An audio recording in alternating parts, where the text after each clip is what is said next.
नमस्कार दोस्तों, आज इस नए वीडियो में मैं फिर से आपका स्वागत करता हूं। दोस्तों, आप लोगों का बहुत ज़्यादा कमेंट आ रहा था कि सर ये बताएं कि मेरिट लिस्ट कैसे बनेगी। जो आपकी कस्तूरबा गांधी बालिका विद्यालय में जो टीचर भर्ती है, लेखाकार की भर्ती है ना, पूर्णकालिक जो है शिक्षिका हो गई, अंशकालिक शिक्षिका हो गई, उसका मेरिट कैसे बनेगा, किस डिग्री का सबसे ज़्यादा फायदा होगा। तो आज हम बताने वाले हैं कि आपकी जो मेरिट है वो कैसे बनेगी। यहाँ पे आप देख पर मेरिट लिस्ट कैसे बनेगी, किस डिग्री का कितना परसेंट लिया जाएगा। तो चलिए मैं आपको समझाता हूँ। तो चलिए सबसे पहले बात करते हैं यहाँ पे हाई स्कूल का कितना परसेंट लिया जाएगा। ठीक है, तो चलिए हाई स्कूल की हम लोग यहाँ पे बात कर लेते हैं। यह हो गया आपका हाई स्कूल। ठीक है, तो अगर हाई स्कूल की बात करें तो हाई स्कूल का आपका जो नंबर आप पाए होंगे उसका 10%। ठीक है, तो चलिए मैं इस तरह से समझाता हूं। अभी आपको वीडियो स्किप मत करिएगा, तभी समझ में आएगा। ठीक है, 10%। अब उसके बाद आपका इंटर। ठीक है, तो चलिए इंटर की बात कर लेते हैं। इंटर का कितना परसेंट लिया जाएगा, जितना आपने परसेंटेज प्राप्त किया इंटर में उसका जो है 10%। ठीक है, यहाँ पे भी आपका 10%। चलिए ठीक है, ये इंटर की बात हो गई। उसके बाद आपकी डिग्री है ग्रेजुएशन। ठीक है, तो यहाँ पे ग्रेजुएशन की बात करें कि ग्रेजुएशन का कितना परसेंट में आपसे कितना लिया जाएगा। जो आपने ग्रेजुएशन में जितने परसेंट आपके हैं उसका यहाँ पे दोस्तों 20%। ठीक है, कितना 20%। अब बात करेंगे यहाँ पे दोस्तों आपका अगली जो डिग्री है बीएड। तो बीएड का कितना लिया जाएगा, तो आपका बीएड का लिया जाएगा 30%। ठीक है, कितना 30%। अब आप सोच रहे हो सर ये कैसे, तो देखिए एग्जाम्पल के लिए मैं समझा दूं। मान लीजिए आपका इंटर हाई स्कूल में 60% है, कितना है 60%। ये आपका किसका है, हाई स्कूल का। तो इसका 10% लिया जाएगा। ये आपका जो परसेंटेज में है ये समझ लीजिए, ये इसका 10% लिया जाएगा। मान लीजिए आपका इंटर में 80 है तो इस 80% का 10% लिया जाएगा। ग्रेजुएशन मान लीजिए आपका 70 है तो 70 का 20% लिया जाएगा। बीएड मान लेते हैं आपका, मान लेते हैं 65 है तो 65 का 30% लिया जाएगा और टोटल आपका बनेगी मेरिट।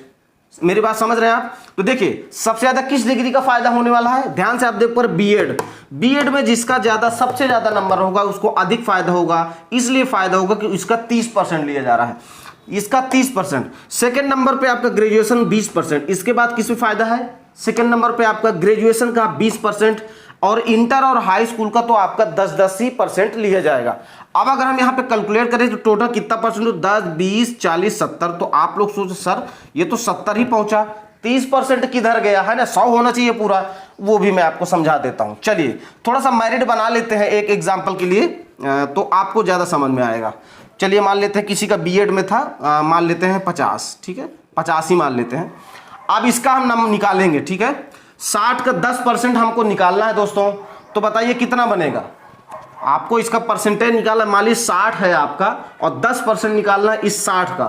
तो आपको क्या करना है, इससे मल्टीप्लाई करेंगे तो ये 600 हो जाएगा। 600 का आप इसमें डिवाइड करेंगे, कितना बनेगा 6 नंबर। कितना बनेगा 6 नंबर। ठीक है, यहां पे इस तरह आप मान लीजिए इंटर में आपके 80% है तो आपका इसका 10% निकालना है तो कितना निकल जाएगा, इसका 8 नंबर। ठीक है, 8 नंबर। फिर मान लीजिए आपका जो ग्रेजुएशन है तो ग्रेजुएशन आपका कितना है 70%। तो 70% का जब आप 20% करेंगे तो ये होगा 7 दूनी 14। तो ऐसे निकाल लेते हैं तो ये आपका कितना हो गया 14%।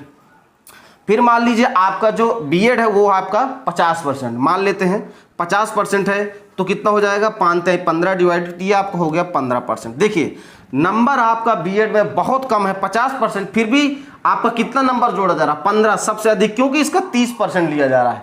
अब देखिए ये तो आपका बन गया, मान लीजिए 8 6 14 दूनी 28 और 28 और 10 38 5 43 नंबर तो आपका बन गया यहां से। अब आप सोच रहे होंगे सर कि 70% 30% की दर से है। तो देखिए जो 30% नंबर है ये वेटेज है, जो आपका कस्तूरबा गांधी बालिका विद्यालय में पुराने टीचर हैं। ठीक है, पुराने टीचर हैं उनको वेटेज मिलेगा 30% का।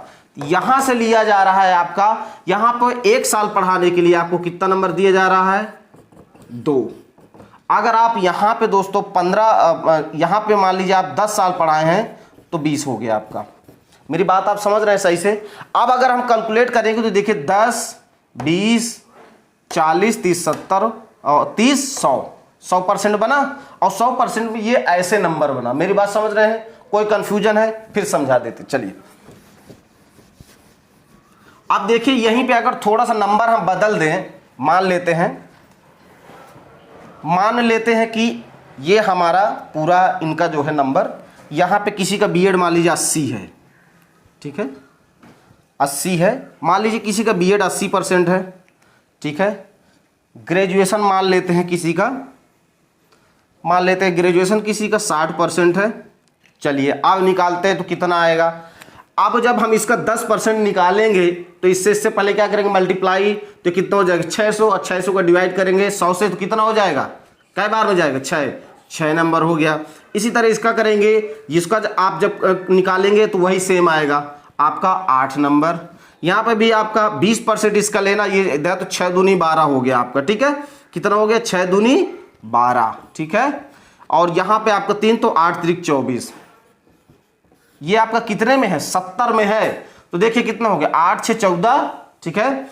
और 14 और 12, 14 2 16 और 10 26, 4 30, और ये कितना हो गया आपका 30 और 20 50। एक बार और जोड़ लेते हैं, 8 6 8 कितना हो गया 14, 14 और 2 16, 16 और 10 कितना हो गया 26, 4 30, 20 50।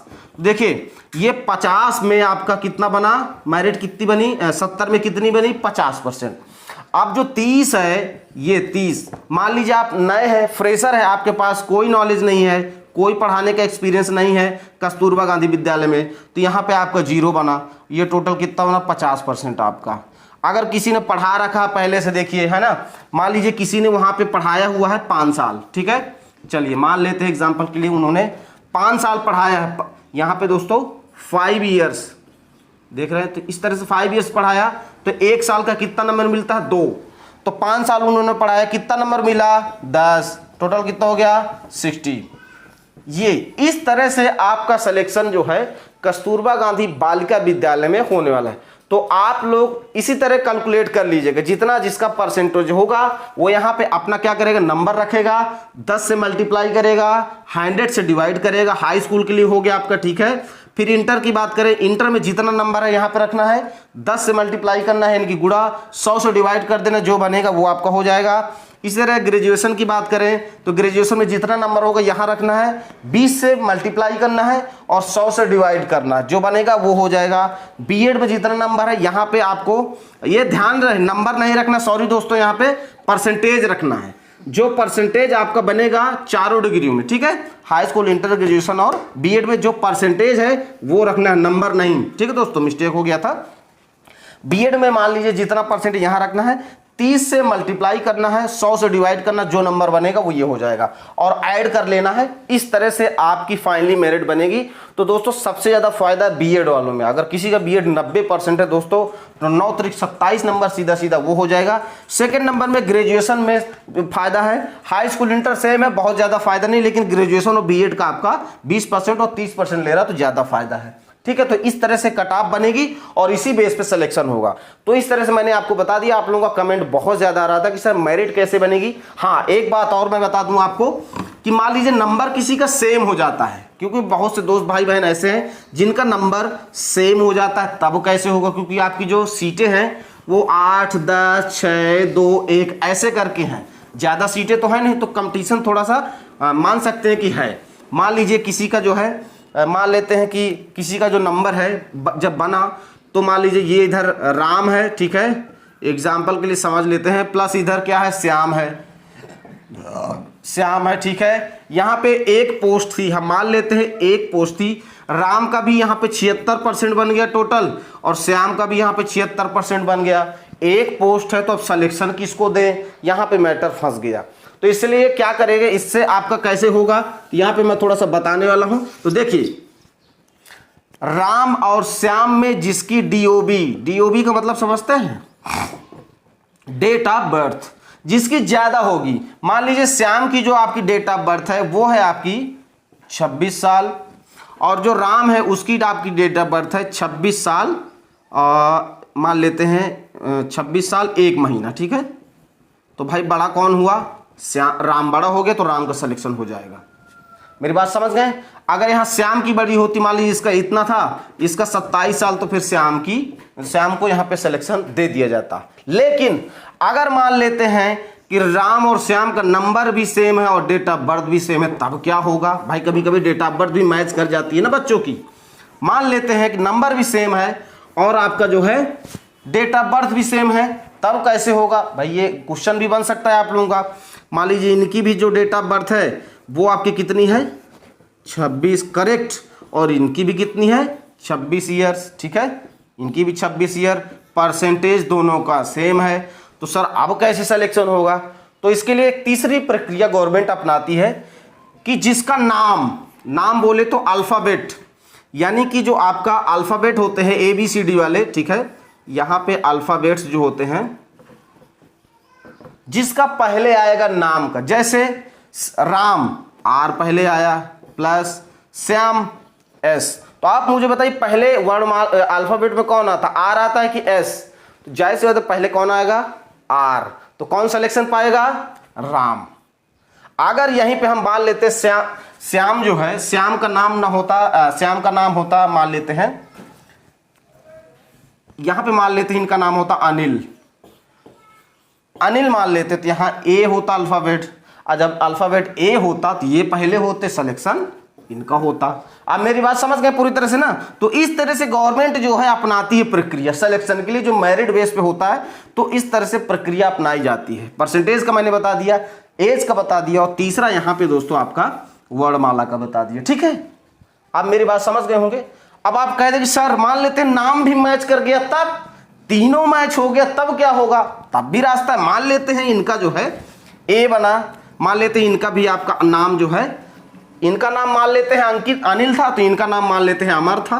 फिर क्या होगा सर?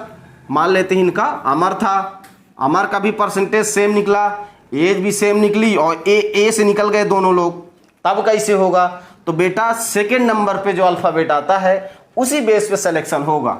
अब देखिए अमर, तो जब अमर लिखेंगे तो ऐसे लिखेंगे AMAR, और अनिल जब लिखेंगे तो ऐसे लिखेंगे, तो देखिए A कट गया क्योंकि बराबर था, और M पहले आता है N बाद में आता है, अमर का सिलेक्शन यहाँ पे हो जाएगा। तो ये प्रक्रिया बराबर ऐसे ही दोस्तों चलती रहती जब तक जो है एक जो है निष्कर्ष नहीं निकलता। तो लगभग आई होप मैंने सब कुछ समझा दिया है। कोई आपका जो है अगर डाउट है, कोई क्वेरी है, कोई क्वेश्चन है, तो आप मुझसे कमेंट करके पूछ सकते हैं। अगला वीडियो बनेगा कि आप रिजल्ट कैसे देखेंगे, कैसे पता चलेगा कि रिजल्ट दोस्तों कैसे जारी हुआ, कितना गया, तो उसका वीडियो अगले उसमें आने वाला है। तो चलिए दोस्तों, वीडियो अच्छा लगा हो कमेंट कर दीजिएगा, और वीडियो को लाइक करके चैनल को जरूर सब्सक्राइब कर लीजिए ताकि आपको नए नए नोटिफिकेशन मिलते रहें। अब इस वीडियो को समाप्त करेंगे। जय हिंद, जय भारत।